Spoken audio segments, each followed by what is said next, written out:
Inicialmente quero cumprimentar a todos, bom dia, né? Bom dia ainda. Bom dia, e devo admitir que estar aqui nessa mesa, em função até da temática que é extremamente complexa, né, me deixa bastante apreensiva. Então espero contar com a compreensão de vocês com relação à minha exposição aqui. Agradeço o convite que me foi feito pelas colegas do CEVIG, né? Estar compondo essa mesa é algo de muito orgulho. Acho que é importante, ainda que eu conheça algumas pessoas que aqui estão, também não conheço muita gente que aqui está e fico feliz por isso.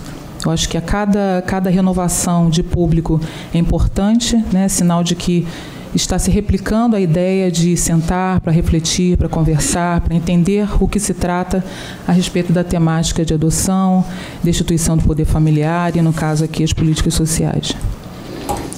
Meu nome é Miriam, né? Eu sou assistente social há 30 anos, me formei pela UERJ, uma universidade pública da qual eu me orgulho muito, e estou no Tribunal de Justiça há 18 anos, dos quais cerca de 10 anos eu trabalho na terceira vara da infância, assessorando os juízes, né? No caso, a doutora Mônica, juíza titular, e atualmente o doutor Luiz Otávio, o juiz auxiliar. E estou na coordenação do serviço social da equipe técnica que compõe a terceira vara.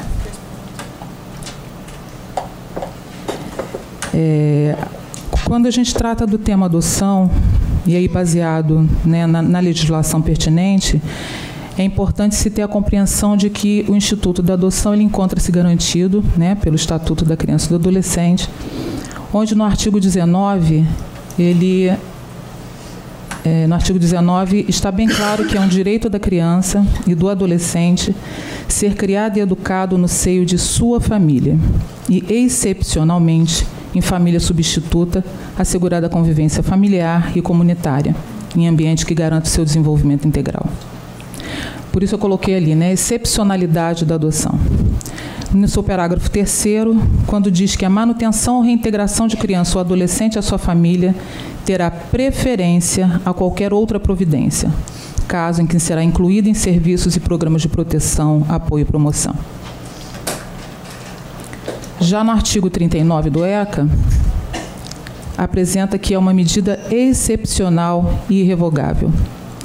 Então, eu vou me deter à qualidade de excepcionalidade da adoção, que é baseada na ideia de que a ela só devemos recorrer quando esgotados os recursos de manutenção da criança ou adolescente na família natural ou extensa, ou seja, a primazia das atenções devem ser voltadas à permanência da criança e do adolescente na sua família.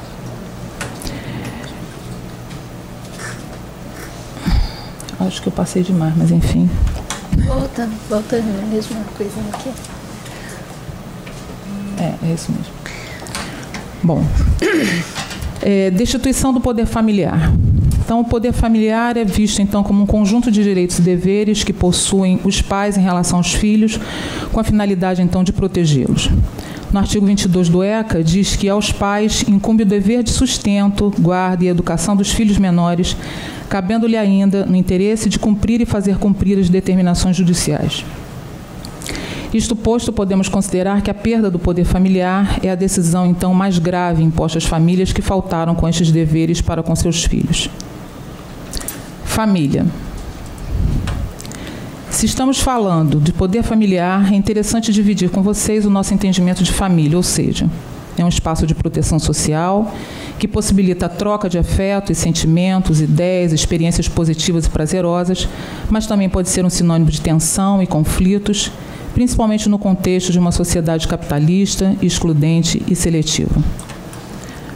Família na Carta Magna. Bom, dito isto, é importante pensarmos ainda que, superficialmente, na conjuntura socioeconômica que está posta em nossa sociedade brasileira, cuja Constituição Federal de 88, conhecida como Constituição Cidadã, vem sendo cada vez mais ameaçada, dentre outros artigos, mais especificamente nos seus artigos 226 e 227, que estão mais diretamente ligados à família e crianças e adolescentes. Artigo 226. A família, base da sociedade, tem especial proteção do Estado. Artigo 227. É dever da família, da sociedade, do Estado, assegurar à criança, adolescente e ao jovem, com absoluta prioridade, o direito à vida, alimentação, educação, ao lazer, profissionalização, cultura, dignidade, respeito, liberdade, a convivência familiar e comunitária, além de colocá-la a salvo de toda forma de negligência, discriminação, exploração, violência, crueldade e opressão. Alguns dados.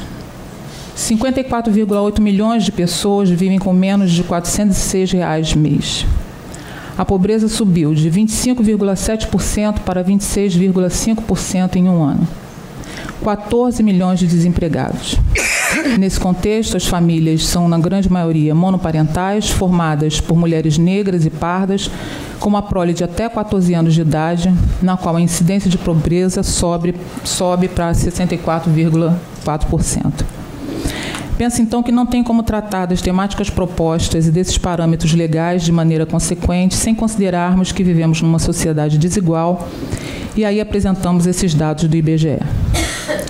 No relatório internacional, o Estado da Segurança Alimentar e Nutrição no Mundo em 2018, da Organização das Nações Unidas para a Alimentação e Agricultura, da FAO, mostrou que a fome atinge 5,2 milhões de pessoas no Brasil. Considerando o Brasil da atualidade, o nosso querido país que está acima de todos, com o índice de desemprego chegando ao quantitativo de 14 milhões, tal realidade aponta para um futuro comprometedor e ainda mais empobrecido, que tende a tensionar as relações sociais, não dando conta de coibir o possível aumento da violência social no âmbito, inclusive, das relações intrafamiliares. Isto pode nos levar a pensar que as famílias pobres acabam por estabelecer relações mais violentas e negligentes, motivadas muitas vezes pelo uso do álcool e drogas, contexto que se torna prejudicial ao desenvolvimento saudável dessas crianças e adolescentes. Famílias habilitadas e essas crianças e adolescentes. É nessa conjuntura social e econômica que pensamos na realidade da adoção, em que estão inseridas as crianças e adolescentes a serem adotados e nas pessoas que se habilitam para adotá-las. Podemos compreender que famílias adotantes e crianças e adolescentes a serem adotados encontram-se em lugares diametralmente opostos, porém numa mesma interseção para formarem uma nova família. As famílias que se encontram inseridas no Cadastro Nacional de Adoção são, de modo geral, analisando empiricamente os dados, no caso da terceira via, são trabalhadoras com ensino médio ou universitário, com renda familiar superior a 3 salários mínimos.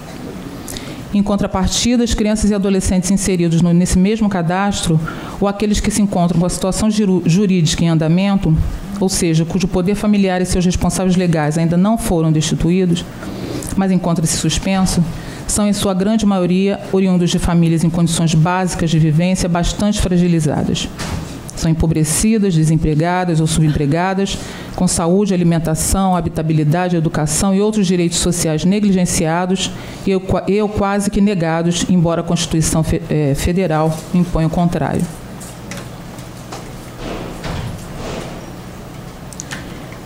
Políticas sociais.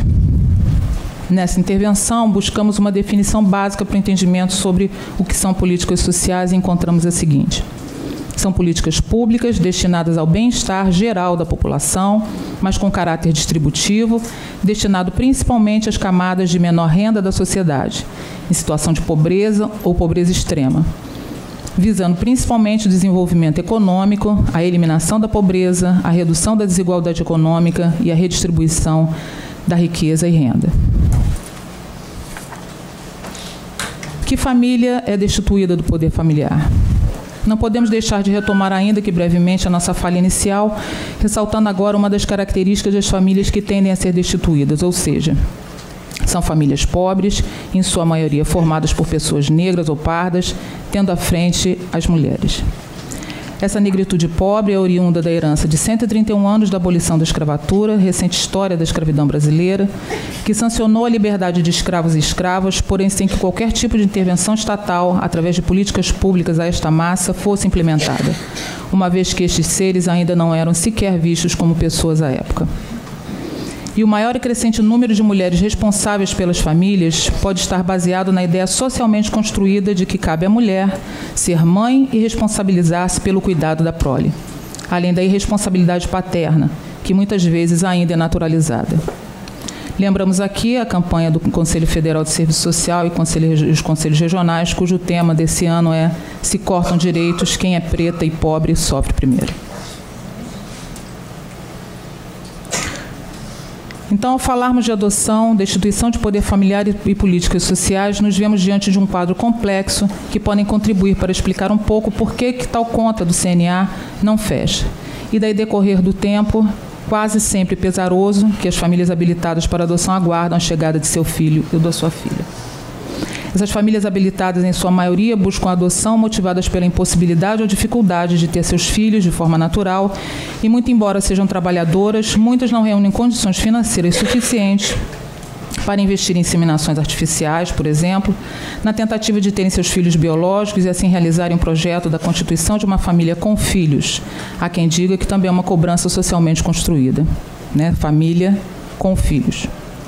Empiricamente, poderemos dizer que estas famílias adotantes não estão identificadas como famílias monoparentais e pobres, tendo a mulher negra ou parda como uma figura principal, mas ao contrário. São formadas em sua maioria por casais hetero ou homo, numa condição socioeconômica remediada, como falei anteriormente, e que se veem como brancos ou pardos, assim elas se declaram.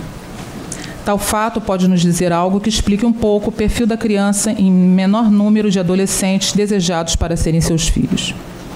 As famílias habilitadas inseridas no Cadastro Nacional de Adoção, em maior percentual, têm por perfil de criança a ser adotada aquela que seja do sexo feminino, branca, na faixa etária de 2 a 3 anos de idade e sem irmãos, atendendo talvez ao desejo de continuidade daquela família, na busca de identificação com aquela criança, para que ela ocupe o lugar do filho tão esperado.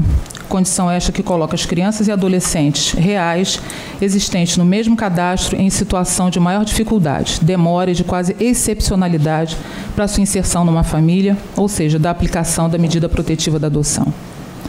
Se pudéssemos pensar numa sociedade brasileira que dispusesse de condições dignas de existência a todos, tais como emprego, saúde, educação, habitação, lazer, ou seja, todos os direitos sociais preconizados pela Constituição Federal, poderíamos pensar, então, que as famílias habilitadas acabariam sendo em menor número, uma vez que o sonho de adoção ficaria igualmente reduzido. Entretanto, não é esta a nossa realidade social. A família empobrecida e alijada da garantia de seus direitos sociais e econômicos, que tem o seu poder familiar destituído, é que perde seus filhos pelas relações negligentes, de abandono e violentas que acabam por sofrer e, consequentemente, estabelecer entre si, por conta das condições adversas em que estão inseridas e que são mantidas, não conseguindo, na sua maioria, se organizar para manter o direito de continuarem sendo a família de seus filhos e filhas, atendendo assim o que preconiza o poder familiar. Eis, então, a contraditoriedade da intervenção do Estado. Pois se, de um lado, no âmbito do Executivo, é ineficiente e lento na implementação das políticas sociais, junto a uma parcela da população onde se inserem as famílias pobres, por outro lado, no âmbito do Judiciário, busca celeridade processual, diminuindo os prazos legais nas ações de destituição do poder familiar, incidindo na diminuição das possibilidades dessa família de origem da criança e do adolescente, inclusive para contestar nos autos. Então, compartilho aqui com vocês essa preocupação. Tais reflexões me fazem pensar até que ponto a redução dos prazos legais para a destituição do poder familiar, de fato, atenderá às urgências dessa infância e juventude empobrecida, inserida no Cadastro Nacional de Adoção, cujas famílias pretendentes não a desejam filiá-las. Crianças e adolescentes cujas famílias de origem vêm sendo negligenciadas em seus direitos sociais e, consequentemente, invisibilizadas na sua permanente pobreza.